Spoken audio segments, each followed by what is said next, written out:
Good morning, students. We are back with a new chapter of history, which is chapter number 5, When People Rebel, 1857 and After.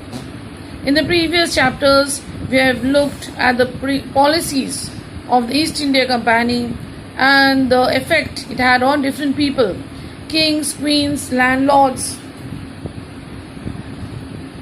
tribal soldiers were all affected in different ways. During the mid-18th century, the Nawabs and Rajas, they gradually lost their authority and honor. The residence had been removed in many courts. The freedom of the rulers were reduced. Their armed forces were disbanded, and their revenue and territories were taken away from them by stages. So many of the ruling families, they tried to negotiate with the company to protect their interest. For example, Rani Lakshmi Bai of Jhansi, she wanted the company to recognize her adopted son as an heir to the kingdom of Jhansi after the death of her husband.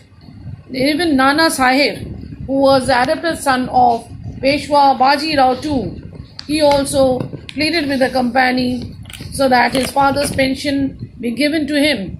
But the company refused to listen to their pleas. And Awadh was the last territory to be annexed by the British. In 1801, a subsidiary alliance was imposed on Awadh, and in 1856, it was taken over.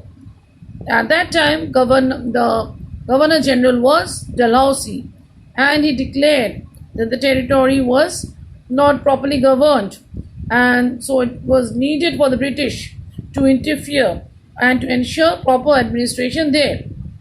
The company now thought of ways to bring an end to the Mughal dynasty. The names of the Mughal kings were removed from the mints, from the coins which were minted by the company.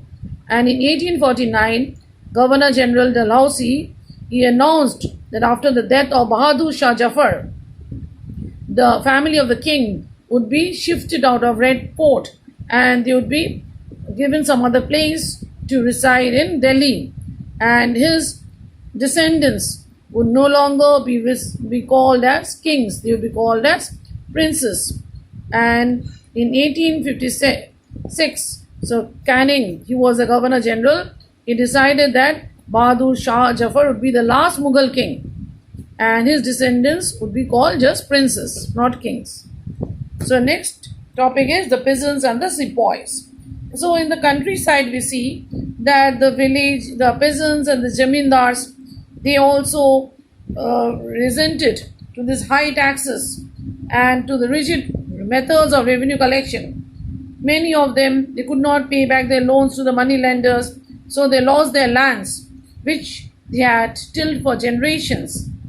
The company, the Indian sepoys who worked in the company, they were unhappy about their pay, about their allowances and the conditions of services because it hurt their religious sentiments. Many believed that if they crossed the sea, they would lose their religion and caste. So in 1824, some of the sepoys were told to go to Burma by the sea route to fight for the company, but they refused to follow the order. So these sepoys were severely punished, and in 1856 the company passed a law which stated that every new person who were recruited to the company had to serve overseas if required. The sepoys also reacted because their families were in the villages. So many of the peasants and their families, they left in the villages, and you see that these peasants also revolted. Now next you see the responses to the reforms. So the British, they believed that Indian society had to be reformed because there were lots of social practices and laws were passed to stop the practice of sati, and widow remarriage was encouraged, and English education was promoted.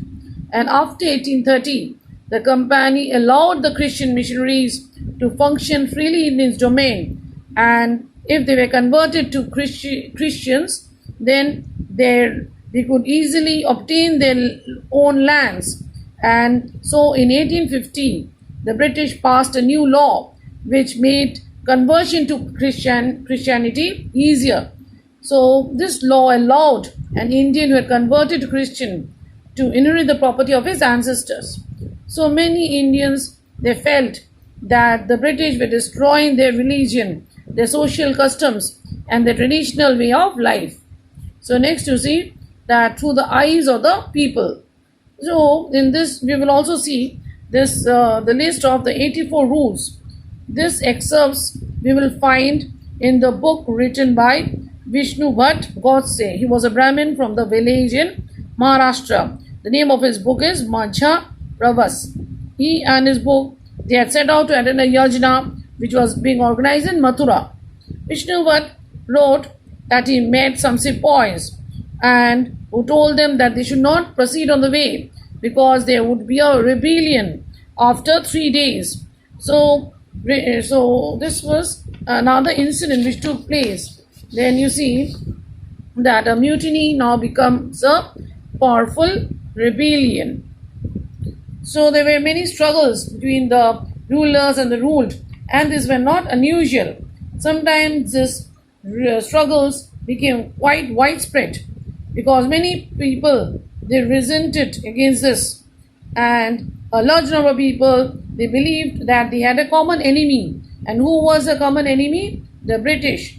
And they should all rise up against the British to chase them away from India. That was their target. So such a situation now developed in the northern parts of India in 1857.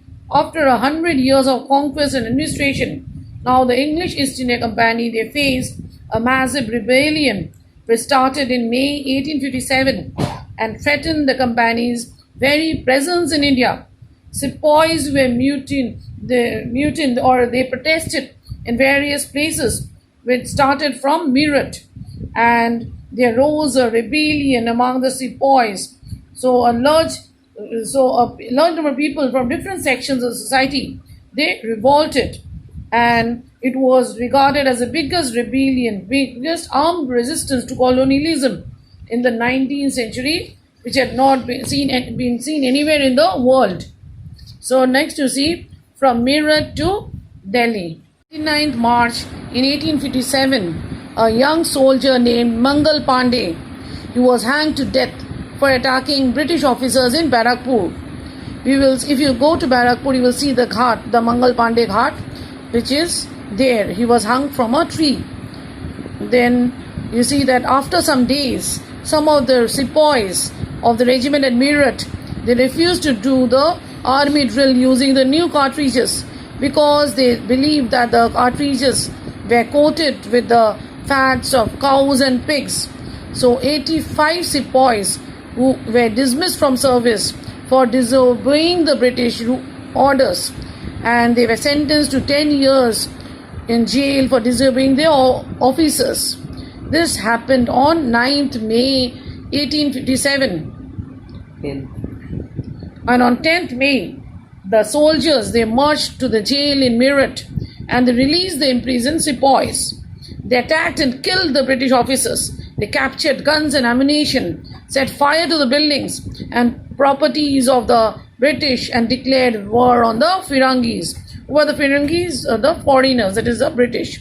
The soldiers were determined to bring an end to the British rule in the country. But who would rule the country? So the answer was that they would make again Bahadur Shah Jafar the ruler of the country. So the sepoys of Meerut, they rode all through the night on 10th May to reach Delhi in the early hours next morning, and they went to the Red Fort and they met Bahadur Shah Jafar and declared him as their leader. The aging emperor had to accept his demand. He wrote letters to all the chiefs and rulers of the country to come forward and organize the confederacy of Indian states to fight the British. This single step taken by Bahadur Shah Jafar had great implications because the many of the rulers, they thought that if they accepted Bahadur Shah Jafar as a ruler, what would happen? Many of the smaller rulers, they would be, and chieftains, they could control different territories on behalf of the ruler, and they could also be able to rule their own territories once more under the Mughal authority. The British had not expected this to happen. So, but Bahadur Shah Jafar's decision to bless the rebellion changed the entire situation dramatically. After the British were routed from Delhi, there was no uprising for almost a week. Then a series of mutinies began. Regiment after regiment, they mutinied.